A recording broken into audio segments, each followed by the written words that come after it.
Hello friends, welcome back to my channel. আশা করি তোমরা সবাই খুব ভালো আছো, সুস্থ আছো। আমি ভালো আছি এবং সুস্থ আছি। আর্জেন্ট ভিডিও নিয়ে এটা চলে আসলাম। এই সময় সাধারণত আমি ভিডিও করি না, কারণ আজকে শনিবার, আমি তাড়াতাড়ি বাড়ি ফিরে এসেছি। আর তার সাথে মামুনের একটা ভিডিও দেখেছি, হ্যাঁ, সে আর্জেন্ট ভিডিও বলে একটা ভিডিও ছেড়ে দিয়েছে। সেই পরিপ্রেক্ষিতে সে আমার আজকের এই এখনকার ভিডিওটা, সে অনেক কিছু বলেছে, আর প্রত্যেকটা কথার উত্তর আমি দিতে বসেছি। আমি এখানে কন্ট্রোভার্সি করি অ্যাজ এ কন্ট্রোভার্সি ক্রিয়েটার, বুঝতে পেরেছো? অনেক কিছু বলেছে। প্রথমত কথা বলি, তার হচ্ছে বাচনভঙ্গি বিন্দু মাত্র আমার পছন্দ হয়নি। ইমোশনস ছাড়া সে কথা বলছে, তার এই বাচনভঙ্গির কারণটাকে সে কি বলল, সর্বশেষে গিয়ে বলল আমার এরকম বাচনভঙ্গির তার কারণ হচ্ছে ইমোশনসটাকে আমি লুকিয়ে রেখেছি। আমি বলছি কি, নর্মাল বললেও পারতে, কেন তোমার মধ্যে ইমোশনস কাজ করে না। তোমার প্রত্যেকটা ভিডিও আমি দেখেছি, আমি তোমার ওই ভিডিওর মধ্যে, তোমার কথার মধ্যে আমি কোনো জায়গায় বিন্দুমাত্র ইমোশনস দেখতে পাই না। তা নর্মাল যদি তুমি ভিডিও করতে, তাহলেও তোমাকে বলতাম তুমি ইমোশনস লেস। তুমি যেভাবে কথাগুলো বলছে, তোমাকে সত্যি সত্যি দেখে মনে হচ্ছে একটা কী বলবো, একটা রোবোটিক একটা ব্যাপার তার তোমার মধ্যে লক্ষ্য করতে পেরেছি। আর কি সত্যি কথা বলবো, মানসিকভাবে বিধ্বস্ত তোমাকে লক্ষ্য করতে পেরেছি। মানসিকভাবে বিধ্বস্ত, সে কথাটা কিন্তু তুমিও স্বীকার করলে। তুমি কি বললে, আমার মানসিক হেলথ খারাপ হচ্ছে। এরকম কন্ট্রোভার্সি করতে, মানে কেউ তো কন্ট্রোভার্সি ক্রিয়েটাররা কিছু বলছে, দর্শকরা কিছু বলছে, তোমার ভিডিওতে তুমি কিছু উত্তর দিচ্ছ। এই করার পর না তোমাদের মানসিকভাবে তোমরা বিধ্বস্ত হয়ে যাও। আমি জানি না কেন প্রত্যেকটা বড় ব্লগার যখন তারা কুকীর্তি করে, যখন তারা এমন কিছু করে ফেলে, যখন সেটা নিয়ে আমরা কন্ট্রোভার্সি ক্রিয়েটাররা ভিডিও করতে বসি, তখন জানি না কেন তাদের মানসিক হেলথ খারাপ হয়ে যায়, তখন জানি না কেন তাদের মানসিকভাবে তারা বিধ্বস্ত হয়ে যায়। আমরা মানসিক হেলথ ভালো রাখবো, তার মানে কি আমি এমন কোনো কাজ করব না যেটা আমার দ্বারা কন্ট্রোভার্সি ছোড়া হয়ে যাবে। তুমি তোমার বাড়িতে কে এসেছিল না এসেছিল তার কোনো প্রুফ আমরা এখনো অবধি পাইনি। উইথ প্রুফ যদি বলতে এই যে তিনি এসেছেন আমি দেখাচ্ছি, তাহলে বিশ্বাস করতাম তোমার বাড়িতে কেউ এসেছে। না হলে আমি কমপক্ষে বিশ্বাস করছি না যে তোমাদের বাড়িতে কেউ এসেছিল সকাল 6টার সময়। আমি বিশ্বাস করছি না, বাস্তব কথা যেটা।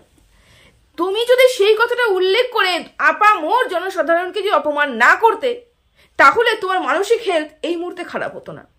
তোমার মানসিক হেলথ, তোমার মেন্টাল হেলথটা খারাপ হচ্ছে এই কারণে, কারণ তুমি নিজে সেই খারাপ করার জন্য দায়ী। আমরা তো আছি বলার জন্য, আমরা বলবোই। যেখানে দেখবো অন্যায় হচ্ছে দর্শকদের সাথে, সেখানে তো আমরা বলবো। ওয়াইটিতে দর্শকদের জন্য তোমরা আজকে রাজরানীর মতন বসে আছো, আর দিনের পর দিন সেই দর্শককে তুচ্ছ তাচ্ছিল্য করবে, সেটা হতে পারে না। আচ্ছা, এবার ভিডিওটা শুরু করি। সে কি বলল, তার বক্তব্য হিসাবে তিনি বলতে চাইলেন যে বস্তির মেয়ে, আমি বস্তির মেয়ে, সেটাতে আমি কি করতে পারি? আমি বস্তির মেয়ে, আমি বলেছি বস্তির মেয়ে হওয়া কি কোনো অপরাধ? এখানে আমি কিছু কথা বলতে চাই না। বস্তির মেয়ে হওয়া কোনো অপরাধ নয়। বস্তির মেয়ে হোক, জঙ্গলের মেয়ে হোক, গরিব হোক, বড়লোক হোক, মধ্যবিত্ত হোক, সেটা নিয়ে কারুর কোনো জায়গায় কোনো প্রবলেম হওয়ার কথাই নয়। প্রবলেমটা কোথায় হয় জানো? মানসিকতার। একটা উচ্চ বংশের মানুষও যদি মানসিকতার একদম বিলো দ্য বেল্ট রাখে, তখন তাকে বস্তির সাথে তুলনা করা হয়, কারণ ওটা হচ্ছে আমাদের সমাজে সব থেকে নিচু স্তরে যারা থাকে আর কি। সেই জন্য বলা হয় বস্তির, একদম বস্তির ঝুপড়ির পুটির মতন চালচলন, ঝুপড়ি পুটি বস্তির মতন হচ্ছে মানসিকতার কথা বলা হয়েছে এখানে। বস্তির মেয়ে বলে তোমাকে কটাক্ষ করা, এটা আমি একদমই প্রশ্রয় দিই না। আমি যদি বিচার করতে বসি, আমি উভয় পক্ষেকেই দেখব, কে ভালো বলছে, কে খারাপ বলছে, কার দোষ বেশি, কার দোষ কম, আমি দুটোকেই তুলনা করব। যে বস্তির মেয়ে বলছো, আমি সেই জায়গাটাতে একদম সমর্থন করতে পারছি না। কোনো মানুষ বস্তির মেয়ে হলে পরেই, বা কোনো মানুষ যদি বস্তিতে জন্মায়, সেখানে তার কোনো দোষ নেই। আমরা দেখেছি চাওয়ালা, হ্যাঁ, আমাদের প্রধানমন্ত্রী কিন্তু চা বিক্রি করে খেয়েছেন, তার কর্মের জন্য কিন্তু তিনি ওই জায়গাটাতে পৌঁছেছেন, তাই তো? আমি জাস্ট উদাহরণ দিলাম, কোনো রাজনৈতিক এখানে কোনো কথা বলতে চাইছি না, আমি জাস্ট একটা উদাহরণ সহকারে বললাম। মানসিকতাটাকে বড় রাখতে হবে। সে বস্তিতে জন্মাক, সে উচ্চ বংশে জন্মাক, বা বড়লোক ঘরে জন্মাক, বা কোনো সোসাইটিতে জন্মাক, সেটা নিয়ে কোনো ম্যাটার করে না। মানসিকতা বড় রাখতে হবে। যেখানে তোমার মানসিকতাটা আমি ভীষণ পরিমাণে ছোট লক্ষ্য করতে পেরেছি। হ্যাঁ, মানসিকতাটা ছোট লক্ষ্য করতে পেরেছি। এই মানসিকতা কেন ছোট লক্ষ্য করতে পেরেছি, কেন গতকাল তুমি তোমার ভিডিওটা প্রাইভেট করেছো, সেটা নিয়ে ভিডিও আমার নেক্সট ভিডিও আসছে। আমি দেখেছিলাম, আমি মনে সর্বপ্রথম তোমার ওই ভিডিওটা দেখেছিলাম যখন তুমি ভিডিওটা ছেড়েছিলে, এবং তুমি কি কি কথা ওখানে বলেছো আমি দেখেছিলাম। সেই কারণে এই ভিডিওটার পরে বিকেলবেলা যে ভিডিওটা আমার আসবে তোমার ওই ভিডিও সংক্রান্তই আসবে। আমি এই জন্যই বললাম তোমার মানসিকতা আমি খুব খারাপ লক্ষ্য করেছি। বস্তির মেয়ে শুধুমাত্রই জন্মের জন্য হয় না, অনেক কিছু দেখে মানুষ তাকে বস্তির বলে। তোমার মানসিকতার জন্য তোমাকে সবাই বস্তি বলছে, যদিও আমি এটাকে একদমই সাপোর্ট করি না যে কোনো মানুষকে তার অকাত মানে এরকম করে বলা উচিত যে তুমি বস্তিতে জন্মগ্রহণ করেছো তুমি খারাপ, মানে আমি এটা পছন্দ করি না। না না, যে যেখানে জন্মগ্রহণ করুক সে সেখানকার মানে সে সেখানে পরিস্থিতিতে জন্মগ্রহণ করেছে, তার জন্য সে কোনো রকম দায়ী হতে পারে না, প্রথম কথা। দ্বিতীয়ত কথা, বড় বয়সে বিয়ে বা কম বয়সে বিয়ে, তুমি কি বললে যে আমি অল্প বয়সে বিয়ে করে তো সুখী আছি, এটা ভালো নাকি বেশি বয়সে বিয়ে করে ডিভোর্স হয়েছি সেটা ভালো? এই যে পুরো কনসেপ্টটা তোমার মধ্যে রয়েছে না, যে অল্প বয়সে বিয়ে করলে পরে সুখী হবে, বড় বয়সে বিয়ে করলে পরে ডিভোর্স হবে, পুরো কনসেপ্টটাই ভুল, পুরো কনসেপ্টটাই ভুল। প্রথমত কথা, এখানে আমি দুটো কথা বলবো। প্রথম কথা কি, প্রথম কথা তুমি অ্যাজ এ ব্লগার এখানে প্রতিষ্ঠিত হয়েছো, তুমি ক্লাস 11-এ বিয়ে করেছো। হ্যাঁ, ক্লাস 11-এ যখন তুমি বিয়ে করেছো তাহলে তোমার বয়স সেখানটা 16+ ছিল, মানে 16 বছরে আমি যদি মাধ্যমিক দিই 17 বছরে আমরা ক্লাস 11-এ কিন্তু আমরা অ্যাডমিশন পাই বা ভর্তি হই বা যাই করি না করি, 11-এ আমি ক্লাস 17 বছর।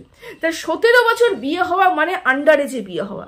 তুমি যতবারই তুমি এখানে এসে তোমার কম বয়সে বিয়ের কথা বলেছো, তার মানে তোমার দ্বারা তুমি সোশ্যাল ইনফ্লুয়েন্সার যখন নিজেকে বলো, প্রমাণিত করেছো, তোমার 400K সাবস্ক্রাইবার, সেখানে তোমার উচিত কি তোমার এই কথাকে বলা যে না, কম বয়সে বিয়ে করাটা উচিত নয়। তুমি ভালো আছো না তুমি সুখে আছো সেটা তোমার ব্যক্তিগত ব্যাপার।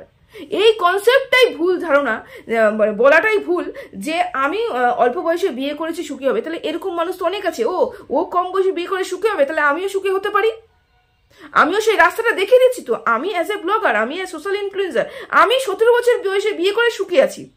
এই যে কনসেপ্টটা তুমি মানুষের মাথায় ঢুকিয়ে দিচ্ছ, বাচ্চা মানুষের মাথায় বা ছেলে মেয়ের মাথায় ঢুকিয়ে দিচ্ছ, এটার জন্য তো মানে কি বলবো, মানে মানসিকতাটাই এখানে প্রমাণিত হচ্ছে যে তোমার কতটা ভুল ধারণার মধ্যে তুমি রয়েছো। বিয়ে হলে সুখী হবে, বিয়ে হলে ডিভোর্স হবে, সেটা কম বয়সীর হোক সেটা বেশি বয়সীর হোক। আজকে যদি তুমি তোমার ভাগ্যক্রমে তুমি ভালো জায়গায় পৌঁছেছো, মনে করো তুমি যদি সেই জায়গাটাতে না পৌঁছতে, তাহলে তুমি কি বলতে? কম বয়সে কাউকে বিয়ে করতে হয় না, কম বয়সে পাকলে পরে যা হয়, বেশি বয়সে পাকলে মানে অল্প বয়সে পাকলে পরে কিন্তু এরকমই হয়, অকাল পক্ষ হয় না যে ব্যাপারটা, সেরকম হয়েছে, সেরকম কথা কিন্তু তুমিও বলতে। সেই জন্য এই পুরো কনসেপ্টটাকে আমি ভুল প্রমাণিত করার চেষ্টা করছি। কি যে বেশি বয়স হোক কম বয়স হোক, যার কপালে যে যেরকম কর্ম করবে এবং যার কপালে যেরকম থাকবে সেটা হবে।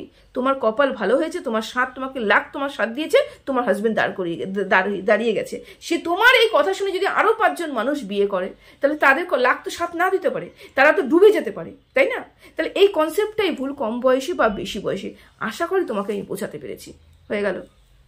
আচ্ছা, তুমি একটা পরিষ্কার কথা বললে, তুমি জবাব চাইলে। হ্যাঁ, তুমি তোমার মেয়ের জন্য জবাব চাইলে।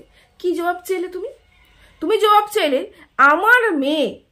আমার মেয়েকে ফেসবুক থেকে খুঁজে এনে, আমার মেয়েকে থেকে খুঁজে নিয়ে এসে, মানে ইনস্টার থেকে খুঁজে নিয়ে এসে মানে আমার জন্য আমার মেয়েকে ভীষণ পরিমাণে গালিগালাজ দেওয়া হচ্ছে, মেয়েকে অকথ্য ভাষায় গালিগালাজ দেওয়া হচ্ছে, যার জন্য মেয়ে তার অ্যাকাউন্টটা প্রাইভেট করে দিয়েছে। ঘোর ধিক্কার জানাই, ঘোর বিরোধিতা করি এই কারণে যে কোনো মেয়েকে এই ধরনের কাজ করার জন্য, মানে এই ধরনের কটাক্ষের শিকার হতে হয়েছে, এটাকে আমি একদমই প্রশ্রয় দিই না যে কোনো মানুষ তার বাচ্চা মেয়েকে গিয়ে এরকম অ্যাটাক করুক। এই প্রথম কথা বললাম, আমি ধিক্কার জানাই। দ্বিতীয়ত কথা, একটু ডিপলি চিন্তা করে দেখো তো, তুমি যে কথাটা বললে তোমার জন্য, হ্যাঁ তোমার জন্য তোমার মেয়েকে সাফার করতে হচ্ছে, পুরোটাই ভুল। তোমার জন্য তোমার মেয়েকে সাফার করতে হচ্ছে না, তোমার মেয়ের জন্য তোমার মেয়েকে সাফার করতে হচ্ছে। তোমার চ্যানেল, তুমি কথা বলছো, তুমি একটা অ্যাডাল্ট পার্সন, তুমি তোমার কথার মধ্যে তোমার অ্যারোগেন্ট দেখেছি, তোমার কি বলবো অহংকার দেখেছি, প্রচুর সব কিছু দেখেছি। সেইখানে গিয়ে তুমি যখন ক্ষমা চাইবেই না, তুমি স্বীকার করে নিয়েছো, তুমি তোমাকেই নিজেকে ঠিক প্রমাণ করার চেষ্টা করছো, তার মাঝখানে তোমার মেয়ে এখানে এসে আপামর জনসাধারণকে নিয়ে অট্টহাসি হাসতে পারে না। ও বোঝা উচিত ছিল, ওর বোঝা উচিত ছিল যে এখানে বড়দের মধ্যে কথা হচ্ছে, এখানে মা এবং মার ভিউয়ার্সদের মধ্যে কথা হচ্ছে, আমি এখানে নাক গলাতে পারি না, আমি এতটাও বড় হয়ে যাইনি। বা তুমি তোমার ক্যামেরা তুমি যখন এডিট করতে তুমি সেটাকে বাদ দিয়ে দিতে পারতে যে আমার মেয়ে, একটা অল্প বয়সের মেয়ে, সে এসে আমার চ্যানেলে এই ধরনের যদি কথা বলে, এরকম উদ্ধত্তপনা যদি দেখায়, তাহলে আমার মেয়ের সম্বন্ধে আমার দর্শকদের কি ধারণা হতে পারে? অবশ্যই খারাপ ধারণা হবে। কারণ মা যখন এরকম উদ্ধত্ত দেখাচ্ছে, মা যখন এই কথাগুলো বলছে, আমার মেয়ে আমাকে সাথ দিচ্ছে, হ্যাঁ তোমার মেয়ে তোমাকে সাথ দিচ্ছে, তার মানে আমার শিক্ষা সেই পর্যায়ে গিয়ে পৌঁছাতে পারিনি, বা আমি সেই শিক্ষায় শিক্ষিত করতে পারিনি আমার মেয়েকে যে বড়রা যখন কথা বলে বা বড়দের কথার মাঝখানে বাচ্চাদের কথা বলতে হয় না, বড়দেরকে অট্টহাসি হাসতে হয় না। তুমি নিজেই বললে, তুমি নিজেই স্বীকার করলে যে তোমার ভিডিও তোমার বয়সী মহিলারা দেখে, বা তার থেকে কম দেখে, বা তার থেকে 1-2 বছরের বেশি বয়সে মহিলারা দেখে। তা তুমি যখন জানো কোন বয়সের মহিলারা তোমাকে দেখছে, তাহলে তুমি কেন তোমার মেয়েকে ওখানে এসে কথা বলতে দিলে? তখন তোমার মেয়েকে যখন বলছিল, তোমার মেয়ে হয়তো বলেই ফেলেছিল, তখন তুমি কি বলতে পারতে যে তোমার থেকে বড়, আমার বয়সী, তোমার মার বয়সী, তোমার জেঠিমার বয়সী, কাকিমার বয়সী কেউ এসে এখানে আমাকে কমেন্ট করছে, সেখানে তুমি কিন্তু উত্তর দিতে পারো না। সে হচ্ছে তোমাদের বড় গুরুজন। এটা তোমার কিন্তু প্রথম কথা হওয়ার কথা ছিল।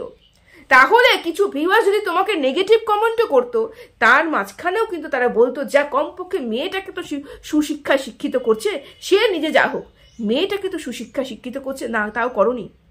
উল্টা তোমরা দুজনে মিলে ভিউয়ার্সদের অট্টহাসি হেসেছো, ভিউয়ার্সদের নিয়ে অট্টহাসি হেসেছো। তাহলে কোথার থেকে তুমি বলছো যে তোমার কারণে তোমার মেয়েকে এত সাফার করতে হচ্ছে? না, তোমার মেয়ের কারণে তোমাকে সাফার করতে হচ্ছে। আর একটা কথা, এখন যখন নিজের মেয়ে সম্বন্ধে অনেক কথা বলছে মানুষে, তখন খুব বেশি গায়ে লাগছে, তখন তিলোত্তমাকে তুমি টেনে নিয়ে চলে এসছো। ভালো কথা, তুমি 2-3 দিন আগে একটা ভিডিওতে কোনো একটা শপিং মলে গিয়ে তুমি আরও একটা বাচ্চা মেয়েকে এই ধরনের কথাগুলো কিন্তু বলেছো তোমার ভিডিওতে বসে। তুমি কি বলেছো যে মার কিরকম শিক্ষা, যে একটা বাচ্চাকে তার ফোনটা দিয়ে দেয় এবং ফোনটা দিয়ে আমার ভিডিও লুকিয়ে ভিডিও করে, আমার মার ফোন থেকে আমাকে লুকিয়ে ভিডিও করে। মা তো তখন সুশিক্ষা শিক্ষিত করতে পারতো, বা মা তাকে বলতে পারতো যে তোমার পছন্দ হয়ে থাকে, তোমার ভালো লেগে থাকে, সেই আন্টির সাথে গিয়ে তুমি ডাইরেক্ট কথা বলো। তুমি কিন্তু সেই মহিলাটার পরিস্থিতি, সেই মহিলাটার কি ভাবছিল, সেই মহিলাটা কোন পরিস্থিতিতে বাচ্চাটাকে ফোন দিয়েছিল, বা মহিলাটাকে আদেও কি তোমার সাথে কথা বলতে চাইছিল কিনা, বা একটু থাকে না সংকোচ বোধ করে না কেউ কারোর সাথে কথা বলতে গিয়ে, সেটা হচ্ছিল কিনা, এগুলো কিন্তু তুমি চিন্তা করোনি। তুমি ডাইরেক্ট স্টেটমেন্ট দিয়েছো। তুমি কিন্তু হয়তো হয় বা এগুলো কিছু বলেন, তুমি ডাইরেক্ট স্টেটমেন্ট দিয়েছো যে কিরকম মহিলা, যে মাটা কিরকম শিক্ষা দিচ্ছে বাচ্চাটাকে, যে একটা বাচ্চা মেয়ের হাতে ফোন দিয়ে দিল এবং আমার ফোন লুকিয়ে করছে, এটা শিক্ষা? ভাবো, অন্যের মেয়েকে কিন্তু আঙ্গুল তুলে দেখানো খুব সহজ, নিজের মেয়েকে কিন্তু শিক্ষায় শিক্ষিত করা খুব কঠিন, যেটা তুমিও করনি। ওই মানুষটাকে কেউ চেনে না, তোমাকে তো হাজার লোক চেনে, তোমার দ্বারাই তো মানুষের সোশ্যাল মিডিয়াতে ভালো বার্তা ছড়াবে। তোমরাই যদি এই কাজগুলো করো, কি বার্তা ছড়াচ্ছ তোমরা? লাস্ট একটা কথা তোমাকে বলে যাই, তুমি সুন্দর করে গুছিয়ে পরিষ্কার করে একদিন বলেছিলে তুমি এখানে শখে ভিডিও করতে আসো, তুমি টাকার জন্য ভিডিও করতে আসো না। তুমি নিজেই বলেছিলে না? মনে পড়ে যে তোমার টাকার জন্য ভিডিও হয় না। তুমি গোপালকে উঠাতে তোমার হাজবেন্ডকে বলছো তুমি আর কোনো কিছু এখানে বলো না, দর্শকরা ভাববে, দর্শক বন্ধুদের জন্যই আমার ঘর বাড়ি টাকা পয়সা খাওয়া দাওয়া চাল চুলা সবকিছু দর্শকদের জন্য। এরকম কটাক্ষ কিন্তু তুমি দর্শককে করেছিলে, হ্যাঁ দর্শকদের করেছিলে। তার মানে তুমি বোঝাতে চাইলে যে তোমার ওয়াইটির থেকে যে ইনকাম হয় সেটা তো তোমার কোনো ব্যাপারই না, কারণ তুমি তো শখে করছো, তুমি তো ইনকাম করার জন্য করছো না, একদমই তুমি পরিষ্কার করে বলে দিয়েছো তোমার শখে। আমি সেদিনকে বলেছিলাম শখ যদি হয়ে থাকে তাহলে সপ্তাহে একটা করে ভিডিও দাও, প্রতিদিন টাইম মেনটেন করে, একই টাইমে একইভাবে একই খাটাখাটনি করে শখ কেউ মেনটেন করে না। এক নম্বর কথা। 2 নম্বর কথা, যদি শখই হয়ে থাকে তাহলে গতকাল ভিডিওতে কপিরাইট এসেছিল, সেই কপিরাইটটা ভিডিওটাকে উড়িয়ে দিলে কেন? সেই কপিরাইটের ভিডিওটাকে তুমি রাখতে পারতে, বলতে পারতে যে না আমার তো শখের, একটা তো টাকা আসুক না আসুক তাতে কি আছে, আমি তো শখের কথা, আমি তো শখের জন্য ভিডিও করি, আমি তো ওই ভিডিওটা শখের জন্য করেছি, আমি টাকার জন্য করিনি। না, তুমি কপিরাইট আসার সাথে সাথে ভিডিওটাকে প্রাইভেট করেছো, যাতে ওখানে কপিরাইটটা যেন না পড়ে, মানে তোমার চ্যানেলের জন্য যেন ক্ষতি না হয়। তার মানে তুমি ওইখান থেকে কোনো টাকা ইনকাম করতে পারবে না বলে গুরুত্বপূর্ণ কিছু কথা বলেছো, সেগুলোকেও প্রাইভেট করে দিয়েছো, কারণ সেখান থেকে কোনো টাকা ইনকাম হবে না। তাহলে কেন মিথ্যে কথা বলছো দর্শকদের? কেন দর্শকদের এই কথা বারবার করে বলছো যে তোমার টাকার জন্য ভিডিও করতে হয় না? প্রমাণ তো করেই দিলে যে তোমার টাকার জন্যই ভিডিও করতে হয়, দর্শকদের কাছে তোমার টাকার জন্যই আসতে হয়, দর্শকদের সামনে ভিডিও প্রেজেন্ট করতে হয়, তোমার টাকার জন্যই প্রেজেন্ট করতে হয়। মিথ্যে কথা বলে দর্শকদের অপমান করে দর্শকদের টাকা নিয়ে দর্শকদেরই ইনসাল্ট করা বেশি দিন তো সহ্য হবে না। ভীষণ অ্যারোগেন্ট তুমি, ভীষণ পরিমাণে স্বার্থপর, ভীষণ পরিমাণে অহংকারী। আমি তোমার ভিডিও দেখে যা বুঝলাম, আমি আসবো কেন গতকালকের ভিডিওটা প্রাইভেট করেছে, আমি দেখেছি ভিডিওটা, হ্যাঁ আমি গোটা ভিডিওটা দেখেছি, অবশ্যই সেটা নিয়ে আমি মতামত রাখবো। সবাই ভালো থেকো, সুস্থ থেকো, টাটা।